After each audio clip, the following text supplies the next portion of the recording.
Argentina. La historia de un macabro crimen que nunca se esclareció. Sectas, ritos satánicos y todo tipo de rumores jamás comprobados circularon alrededor del caso.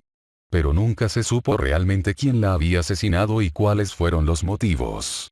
Aurelia Briand, más conocida como Oriel, una profesora de inglés de 37 años, fue hallada muerta a un costado del kilómetro 75 de la Ruta 2 el 13 de octubre de 1984.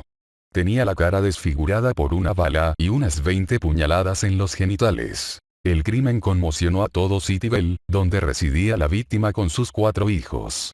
Oriel había estado casada por más de una década con Federico Pipo, un profesor de inglés de 45 años, y fue justamente su exmarido quien se convirtió en el principal sospechoso. Sin embargo, los investigadores nunca pudieron probar que hubiera estado involucrado en el asesinato. Hubo defectos muy graves en la investigación. Para todos los que fuimos parte del proceso, fue una gran frustración no haber dado con el asesino a pesar de todo el esfuerzo, dijo Bruno Casteller, exfiscal de la causa. Comienza el misterio. La noche del 11 de julio de 1984, en medio de la lluvia y el frío, y por motivos que nunca se descubrieron, Oriel salió de su casa vestida con un camisón, una bata y un par de medias color celeste. De los 4 hijos que tuvo con Pipo, solo el menor, Christopher, de 3 años, estaba en la vivienda en ese momento. Fueron los llantos del niño los que alertaron a los vecinos de que algo malo sucedía. Cuando la policía llegó al lugar, Oriel no estaba. Christopher gritaba desconsolado. No había rastros del paradero de su madre. El 13 de julio de 1984, un breve artículo en el diario La Nación anunciaba la desaparición de la mujer. El episodio está rodeado de extrañas circunstancias, pues en el domicilio que ocupaba la mujer, ubicado en Cityville, no se advirtieron signos de violencia y porque, además, sus familiares ratificaron que no tenía militancia política alguna, decía la publicación. Apenas habían pasado 24 horas cuando lo que se había informado como una desaparición se convirtió en tragedia. El cuerpo de Oriel fue hallado a la vera de la Ruta 2. Estaba desnuda y, por efecto del castigo sufrido, le faltaban varias piezas dentarias, indicaba un artículo publicado en este medio el 14 de julio. También detallaba que la víctima había recibido numerosas puñaladas. Y mencionaba una palabra que marcó el caso de principio a fin. Misterio. Los primeros pasos de la causa. El primero en quedar en el centro de las acusaciones fue José Alberto Menzi, un vidriero con el que Oriel mantenía una relación. Sin embargo, el hombre, que había sido detenido, fue liberado poco tiempo después por falta de mérito y comenzó a preocupar que la investigación quedara en la nada. Pero a los pocos días, el optimismo resurgió en la causa.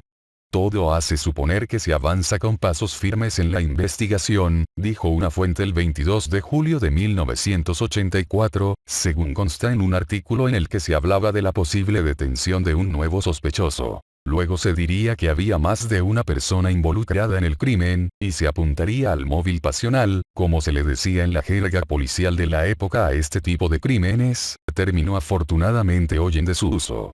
Recién el 26 de julio de aquel año, un artículo en el que se informaba que se había levantado el secreto de sumario mencionaba que, entre otras cosas, se incorporaba a la causa como un elemento más un informe sobre el juicio de divorcio y alimentos que Oriel mantenía con Pipo, su ex esposo. Pero la esperanza sobre una posible solución del caso fue mermando, a la vez que se conocían detalles escabrosos del crimen. El 28 de julio trascendió un informe forense en el que se indicaba que el arma blanca empleada para atacar a Oriel fue asestada varias veces hasta ocasionar la destrucción del aparato genital de la víctima. Y eso no era todo. Comentan que dicha agresión se perpetró cuando la mujer estaba aún con vida, sostenía un artículo periodístico, que indicaba que la autopsia concluyó que la causa de muerte fue un posterior balazo en la boca.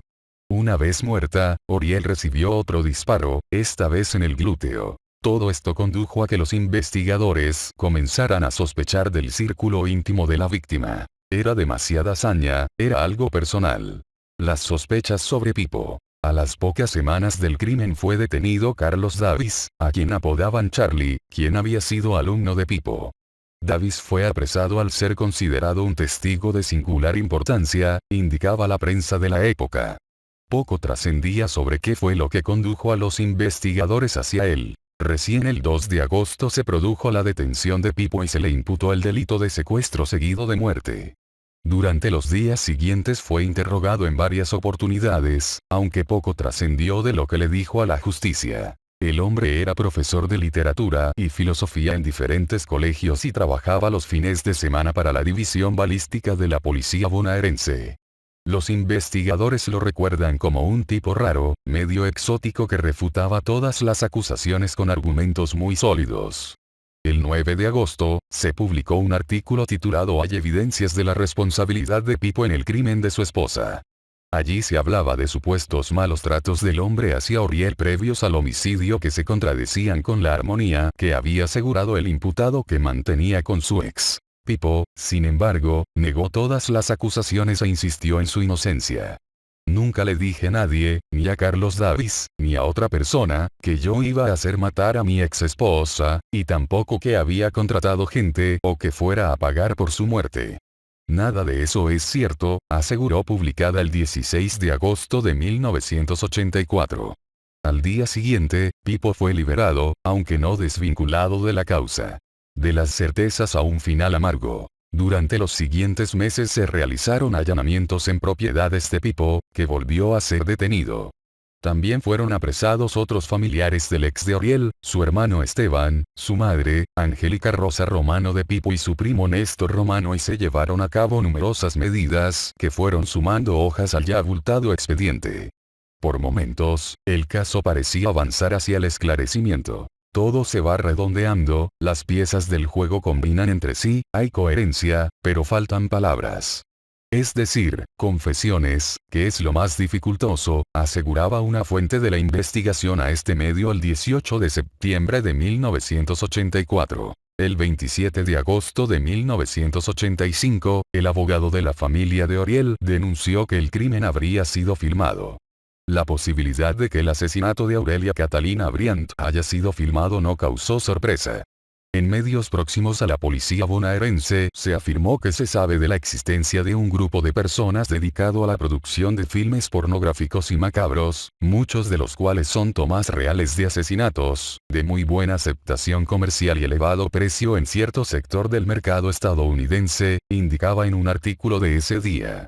Esta denuncia jamás fue comprobada. El caso fue perdiendo espacio en los medios a medida que pasaba el tiempo y lo que en algún momento parecía certeza iba perdiendo fuerza en la investigación. ¿Hubiera ayudado la tecnología actual a resolver el caso? Quizás hubiéramos podido identificar el vehículo cuyas huellas se hallaron cerca del cuerpo, sostuvo el exfiscal de la causa. Pero el principal problema fue que en los primeros momentos se perdieron muchos rastros. A la escena del crimen fue demasiada gente, hubo un pisoteo muy grande, explicó Casteller. También se levantó tierra del lugar al que Oriel habría sido llevada durante el secuestro, para cotejar con sus medias, pero el frasco no fue debidamente lacrado y esa prueba quedó invalidada.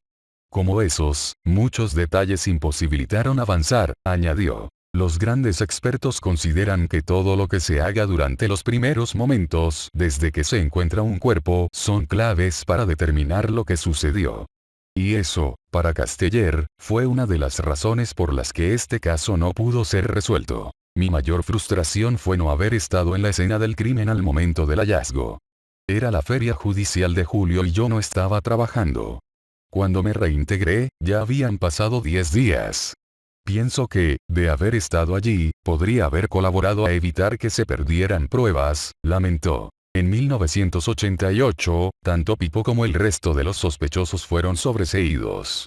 En 1991 los restos de la profesora de inglés fueron depositados en una fosa común. Al parecer, nadie los habría reclamado. El exmarido de Oriel falleció en junio de 2009. Hoy, 34 años después de aquel día en que el cuerpo de la mujer fue hallado junto a la ruta, el crimen sigue siendo un misterio sin resolver.